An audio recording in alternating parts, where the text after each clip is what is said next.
Hello, this is Matt on the Moon Lambo channel, and I've got 3 stories to share with you in this latest Moon Lambo Hot Jam. And I'll begin with this disaster of a piece from AMB Crypto titled XRP Stands Inches Away from Collapsing to 51 Cents. Look, folks, I gotta tell you right here at the outset, this is a crypto media article that provides no value to anyone that reads it. The only thing it could potentially serve to do is scare people. And so it's purely for the clicks. Now, look, here's the deal. If you're authoring something, if you're a YouTube content creator, of course you want people to click on your videos. And you should try to entice people to click on your videos with an appealing title that accurately describes the content of your video, or if you're writing an article, accurately describes the content of what you're writing about. But here's the deal.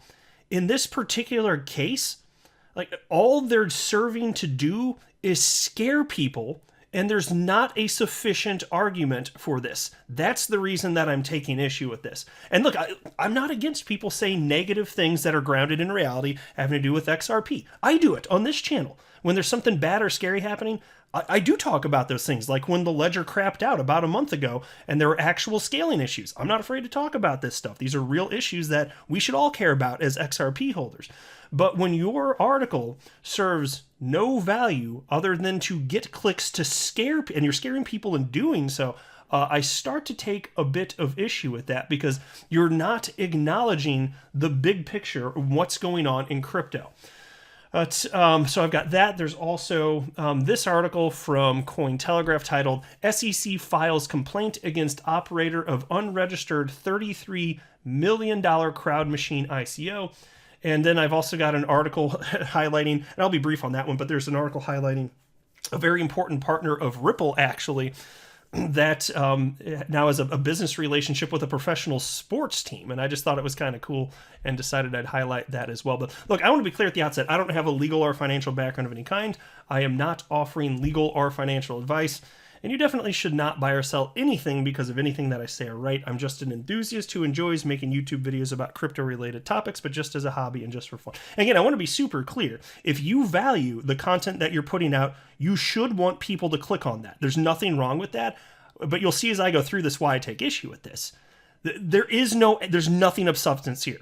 There's nothing of substance whatsoever. It's not even a fun topic of conversation or anything like that. You're not just trying to get people's mental juices going. They're not even that. Maybe that I could be okay with even. But there's nothing here. And so I'm going to run through this, and we're going to place this article in the Moon Lambo wood chipper, and we're going to never speak of it again. That's the plan anyway. The fate of XRP hasn't been the best in recent times.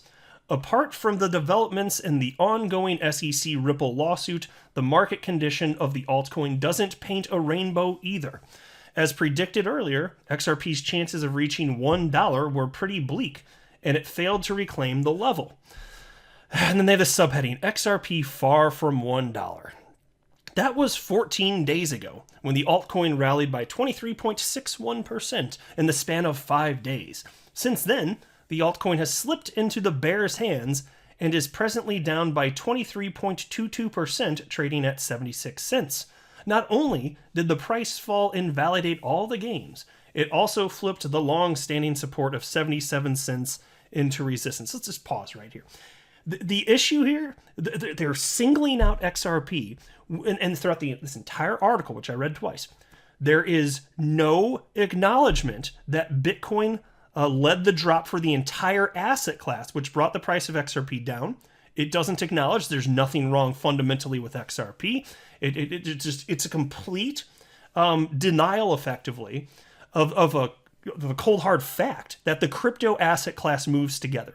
That's all that's going on here. So why this article specifically about XRP? Why? Well, basically, I could only speculate at this point. You can't get into the brains of all these people.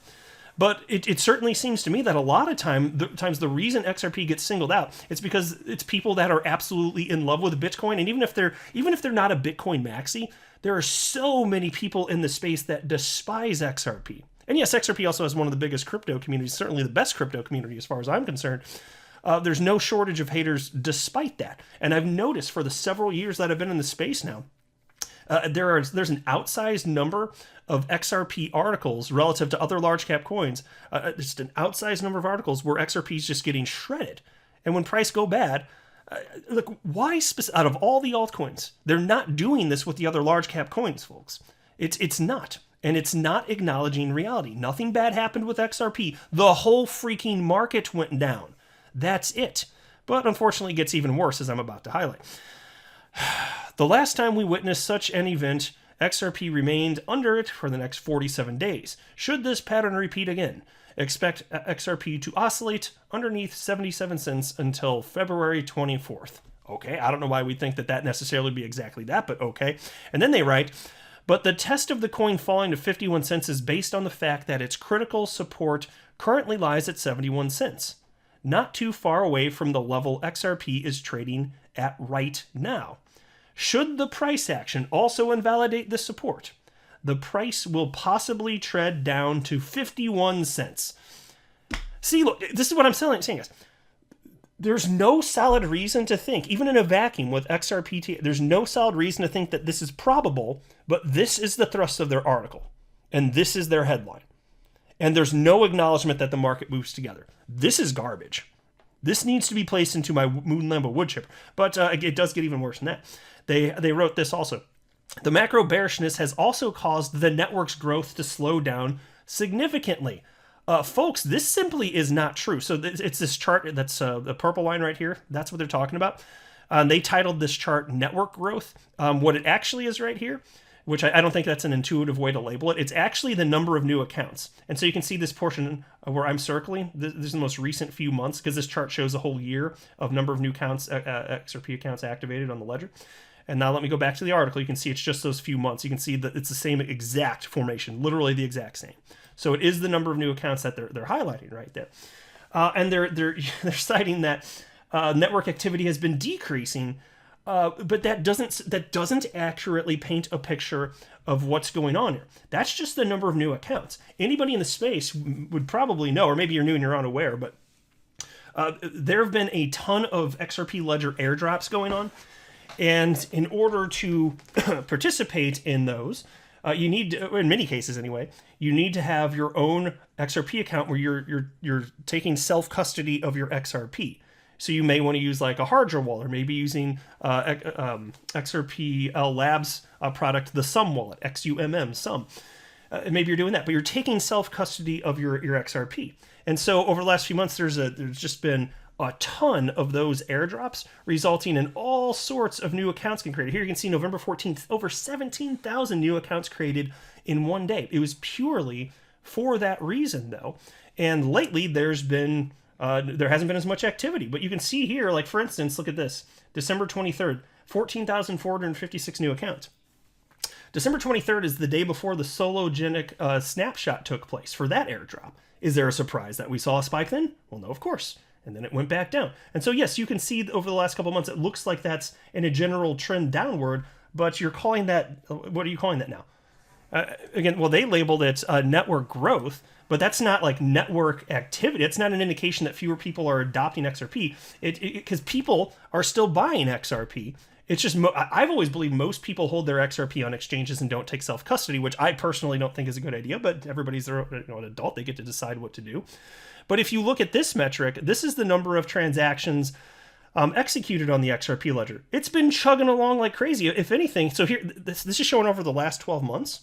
I mean, if anything, it's higher than it was during the summer. Like, it's picked up since then.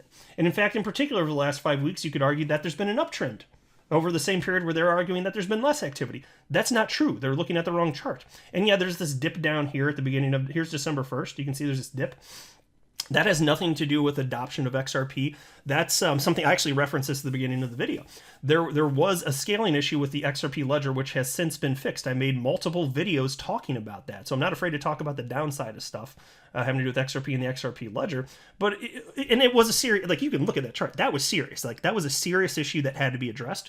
But it wasn't a doomsday scenario, and things have since gotten better and resolved. Everything's fine. It's chugging along. There were fixes, including an addition of new full history nodes on the XRP ledgers, like the validator nodes. So that's all fine. but they're pretending like just because there are fewer new accounts created that that's some sort of indication that adoption was decreasing. That's just not true. Like this is fear, uncertainty, and doubt getting spread for the sake of clicks. And again, I don't have a problem with people accurately describing their articles, if especially if you're trying to add value, this and that. That's fine. Like, I create content. I want people to click on it because I spend a lot of time and I put a lot of effort into what I put out every single day when I do this. I'm always doing my best here. And so I can appreciate any other person doing that, whether it's for a blog or it's a media article or maybe it's another YouTuber. That's all well and good. But this was not designed to provide any value. This is designed only for clicks. And again, I have no problem with somebody wanting clicks. I want clicks. I have a problem when that's it and you're not providing value and you are scaring people. That's why this is garbage. This is different. And so it is what it is, folks. I saw that. It started to burn my biscuits a bit, and I was like, I got to talk about this. And on to this next piece from Cointelegraph. SEC files complaint against operator of unregistered $33 million CrowdMachine ICO. Oh, yes, indeed. The SEC coming after another entity. Now, in this case, I may not take issue, but I still have a couple question marks, the things that make me think, selective enforcement yet again, even although it could be the case that in this particular instance, this is well-founded. And if in particular, I'll show you, if one of the things in particular they're highlighting here is true, it's probably very well-founded that the SEC go after them. But talk about selective enforcement. So here's the deal. The United States Securities and Exchange Commission has filed a suit against Australian Craig Darrell Sproul for allegedly fraudulent and unregistered sale of digital asset securities in an initial coin offering his company had conducted in 2018. The SEC alleges in a Thursday complaint that Sproul's company, MetaVine Inc., which operated the ICO for CrowdMachine CMCT from January to April 2018, sold unregistered securities, never made the project operational, and materially misrepresented how it intended to use ICO proceeds. In total, the SEC and Sproul raised at least $33 million, but that he now lacks sufficient capital to fund continued operations. The reason for his lack of funds goes to the core of the SEC's case.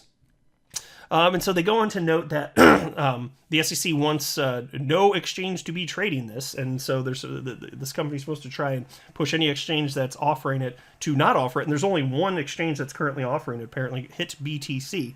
Now, interestingly here, where did that money go? Check this part out. And also this guy's supposed to pay a $195,000 fine. Although Sproul told investors that ICO proceeds would be used to fund the development of a decentralized peer-to-peer network, the complaint states that $5.8 million of the ICO funds were sent to a South African mining operation as a loan or for equity in the company. So far, none of these funds have been recovered, and Sproul has made no returns on the investment. So that's far outside the scope of what should be occurring within an ICO, right? Especially if that's part of it, if you're actually going to take that, then you would at least need to disclose that at a bare minimum. But I don't think that's where money should be going in an ICO type of situation, right? So that's shady. $5.8 million of the funds sent to a South African mining operation? No. So look, perhaps the SEC is correct here, but I still have to ask, why are you going after this particular firm and you have nothing to say about the first ICO ever to exist, which was the Ethereum ICO? You have no issue with that. Again, it's not that I want them to go after Ethereum. I'm just saying there's an unequal distribution of justice. There's certainly at a minimum appearances of impropriety that need to be addressed. There should be an independent investigation here. And so what is with this freaking behavior? Ethereum has clearly gotten a pass on this ICO business. That's for damn sure. Shout out to XRP Crypto Wolf for this next piece. Sent this to my Twitter inbox here. Thank you very much, my friend. I do appreciate it. This one's titled Latin American Crypto Exchange Bitso partners with top Brazilian football club. Here's why. Top Latin American crypto exchange Bitso has signed a 3-year partnership deal with Brazilian football club Sao Paulo, a football club. According to the announcement that was made on Friday, the partnership, which is expected to begin almost immediately, will see Bitso's logo appear on the official jerseys of Sao Paulo players. Also, as part of the partnership deal, a part of the football club's stadium will be specially named after the crypto exchange. Now, look, I think this is cool as hell. Bitso's been around since, I think, 2014, maybe 2015, somewhere around there. Very important partner with Ripple, especially as it pertains to on-demand liquidity, which, of course, utilizes XRP as a bridge currency. The most important on-demand liquidity corridor prior to the SEC versus Ripple lawsuit was the United States to Mexico corridor.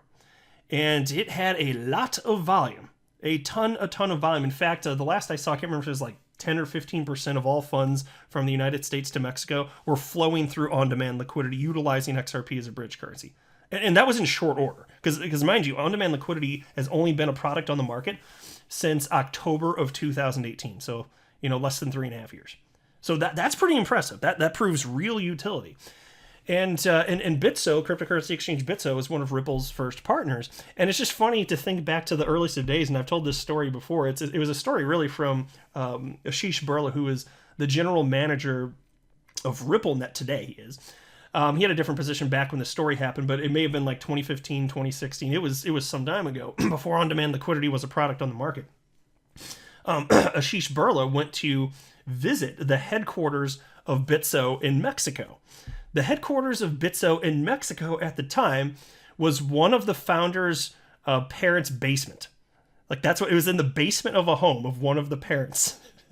And so there are 4 individuals running this exchange from a basement. I think it was 4 individuals anyway, if memory serves. And so Ashish meets him, and he was kind of caught off guard by that, apparently, if I recall the story correctly. And he was thinking, this is amazing though, because like here's a company, Bitso, that can move money around faster and cheaper than banks that are worth multi-billion dollars in the legacy financial system. Here's Bitso moving money around the planet wherever they want at a fraction of the cost and basically instantaneously. And so they ended up partnering up with Ripple. I just thought that's cool. And now, so this Ripple, they're still a Ripple partner. And now this company, Bitso, cryptocurrency exchange, is going to be on the jersey of these professional football players. I just think it's a cool story and thought I'd highlight it, especially because I love seeing success stories in business. They've been around maybe, I don't know, whatever, 7 years, something like that. And they've come this far. And they're a huge exchange at this point. Like, they are pretty damn freaking big. The biggest in Mexico, certainly. And that's something. So it's cool. So I'm looking forward to on-demand liquidity getting back to how things were before the SEC versus Ripple lawsuit, but that's got to be settled or fully adjudicated before that happens. But that's going to ramp back up in short order once that occurs, and I'm sure Ripple will be getting all sorts of new customers in the United States once there's that legal clarity. I'm not a financial advisor. You should not buy or sell anything because of anything that I say or write. That would be a very, very, very bad idea. Until next time, to the moon, Lambo.